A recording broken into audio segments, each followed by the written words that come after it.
लक्ष्मी लज्जे महाविद्ये श्रद्धे पुष्टिस्वधे ध्रुवे महारात्रि महाविद्ये नारायणि नमोस्तुते.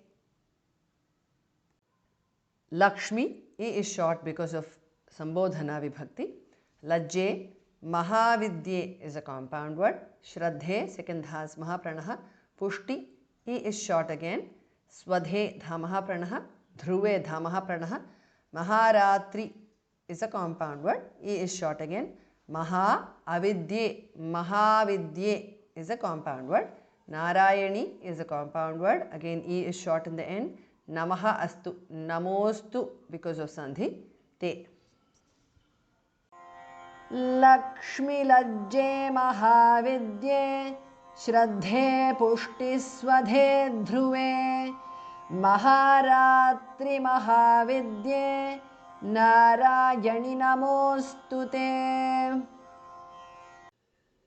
Medhe saraswati vare bhuti babhravi tamasi Niyate tvam prasideshe narayani namostu te.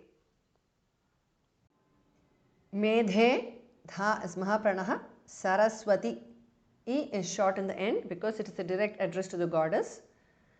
Vare, Bhuti, Bha is Mahapranaha. Again, E is short in the end. Babhravi, the second Bha is Mahapranaha. E is short in the end. Tamasi, again, the ending E is short.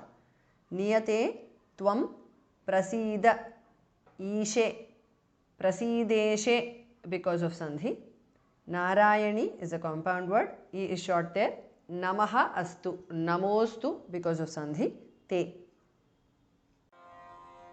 Medhe saraswati vare bhuti babhravitamasi niyate tvam prasideshe Narayani namostute. Sarvaswarupe sarveshe sarvashakti samanvite bhayebhyastrahi no devi durge devi namostute. Sarvaswarupe is a compound word. Sarveshe is a compound word. Sarva ishe sarveshe. Sarvashakti samanvite is a compound word. Bhayebhyaha, both the bhasa mahapranaha, visarga changes to su there. Trahi, bhayebhyastrahi because of sandhi. Naha becomes no because of sandhi. Devi, E is short there. Durge, Devi, Namaha astu, Namostu te. Sarvaswarupe sarveshe sarvashakti samanvite Bhayebhyastrahi no devi durge devi namostute. Etatte vadanam saumyallocanatraya bhushitam patunas sarvabhitibhyah katyayani namostute.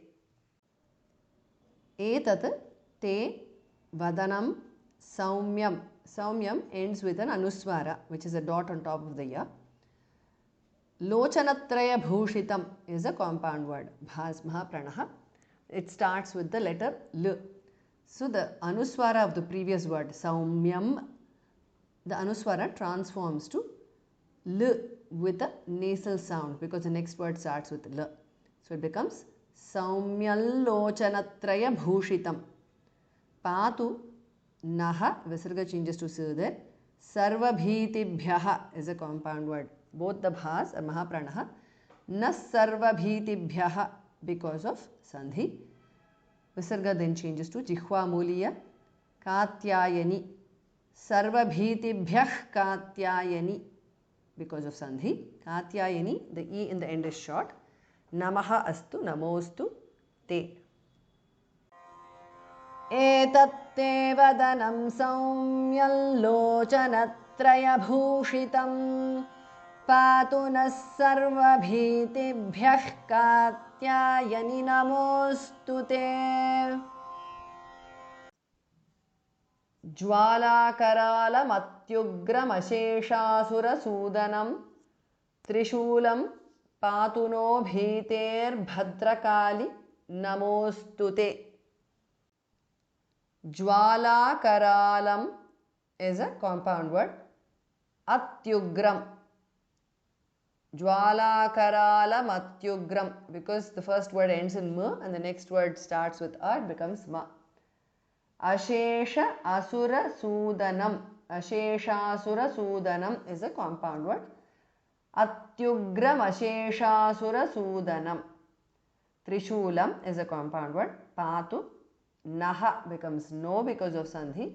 Bhitehe bhamaha pranaha, visarga changes to repha. Bhadrakali bhasmaha pranaha, and this is a compound word and the e in the end is short there. So now bhiter bhadrakali because of sandhi. Namaha astu namostu te. Jwalakaralam Trishulam patu no bhiter bhadrakali namostute.